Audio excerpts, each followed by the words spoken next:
தன் சிநேகிதி பாக்கியத்தின் புது மருமகள் உண்டாகி இருப்பதாக கேள்விப்பட்ட கற்பகம் பை நிறைய பழம் ஸ்வீட்டுகளுடன் அவள் வீட்டிற்குள் நுழைந்தவள் அதிர்ந்து போனாள்.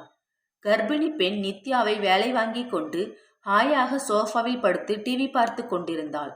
வாடி கற்பகம், பார்த்து எத்தனை நாளாச்சு, இப்பதான் என் வீட்டுக்கு வழி தெரிஞ்சுதா என்று வரவேற்கவும் செய்தாள்.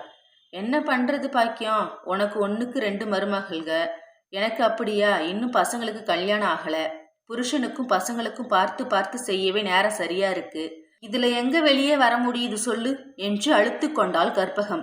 அதுவும் சரிதான், ஆனா என்னத்தான் சொல்லு, மருமகள்கள் எவ்வளோ வேலை செய்தாலும் நாம செஞ்ச திருப்தி நமக்கு வர்றதே இல்லை. ஆனா நம்மளே இப்ப செய்ய முடியறதும் இல்லை. சிவனேன்னு இருக்க வேண்டியதா போயிடுச்சு. அத சொல்லு, உனக்கு உன் வேலையிலேயே திருப்தி வராது, இதுல உன் மருமக செய்யறது பிடிக்கவா போகுது? சரி சரி, என்ன திடீர்னு இந்த பக்கம்? ஏன் நான் வரக்கூடாதா? வராதவ வந்திருக்கியே, அதுவும் பை நிறைய பழம் பூ ஸ்வீட் எல்லாம் வாங்கிக்கிட்டு, அதான் ஆச்சரியமா இருக்கு. நீ தான் ஃபோன்ல சொன்னியே உன் மருமக உண்டாயிருக்கான்னு, அதான் பார்த்து விசாரிச்சுட்டு போகலான்னு வந்தேன். கர்ப்பிணி பொண்ணை சும்மா பார்க்க வர முடியுமா? அதான் பழம் ஸ்வீட்ஸு. நமக்குள்ள எதுக்கு இந்த சம்பிரதாயம் எல்லாம்? இருக்கட்டும் இருக்கட்டும், நீ மறந்தாலும் எனக்குன்னு ஒரு இது இருக்குல்ல. சரி என்னடி, நான் வந்து இவ்வளோ நேரம் ஆகுது, உன் மருமக கிச்சனை விட்டு வெளியே வரவே இல்லை. உள்ளே பருப்பு துவையல் அம்மியிலேயே அரைச்சிக்கிட்டு இருக்கா. ஏமா நித்யா, இங்க வந்துட்டு போமா.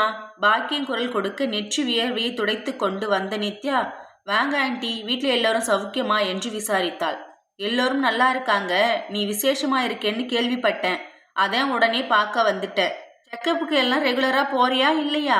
போயிட்டே இருக்க ஆண்டி, உள்ளே அடுப்பிலேயே பருப்பு வச்சிருக்கேன், இதோ வந்துடுறேன் என்று சென்றவள் அப்புறம் திரும்பவில்லை. அன்று ஒரு முழு நாள் கவனித்தேன், எந்த ஒரு துரும்பையும் அசைக்கவில்லை பாக்கியம்.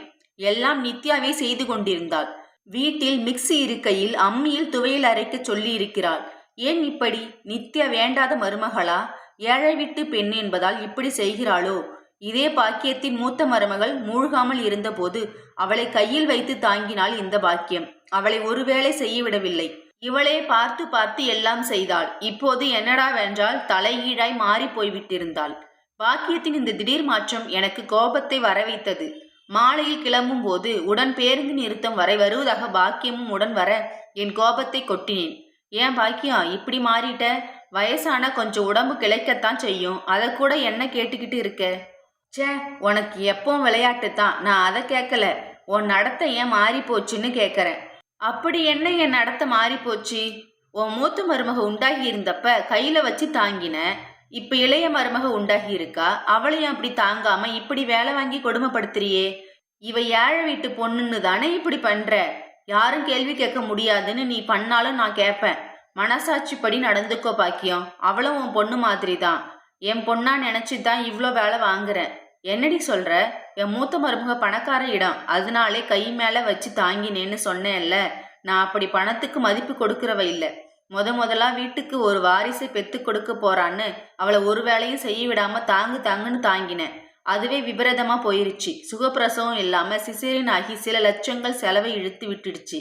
அவ பிறந்த வீடு வசதியானவங்க சமாளிச்சுட்டாங்க. ஆனா சின்னவ வீடு அப்படி இல்லை, நடுத்தர குடும்பம், நாள் தள்ளறதே பெரும்பாடு. இவளையும் சொகுசா வேலை செய்ய விடாம தாங்கினா பழையபடி சிசேரியன் அது இதுன்னா அவங்க தாங்குவாங்களா? அட போனா போகுதுன்னு நாமளே பிரசவ செலவை பார்த்துக்கினாலும் அவங்க தன்மானம் இடம் கொடுக்காது. உண்டாயிருக்கும் போது குனிஞ்சு நிமிஞ்சு வேலை செஞ்சா பிரசவம் லேசா சுகப்பிரசவமா முடியும்னு டாக்டருங்க சொன்னாங்க. அதான் இவளை இப்படி வேலை வாங்குறேன். அவ வீட்டுக்கு 8ஆம் மாசம் போயிட்டா அவங்க ஒரு வேலையும் செய்ய விட மாட்டாங்க. இங்கேயும் இப்படியே விட்டா அப்புறம் அவளுக்கு மட்டும் இல்லை, அவங்க குடும்பத்துக்கும் கஷ்டமாயிருக்கும். அதான் வேலை வாங்கி அவ சுமையை குறைக்கிறேன். கொடுமைக்கார மாமியாராக தெரிந்த பாக்கியம் இப்போது எனக்கு பாசக்கார அம்மாவாக தெரிய, பாக்கியம் உன்னை பத்தி தப்பா நினைச்சிட்டேன், என்னை மன்னிச்சிரு. ஆனா உன் மருமக உன்னை தப்பா நினைப்பாளே என்றேன். அவ தப்பா நினைக்க கூடாதுன்னு முன்கூட்டியே இந்த விஷயத்த சொல்லிட்டேன். அவளே ஆர்வமா வேலை செய்யறா.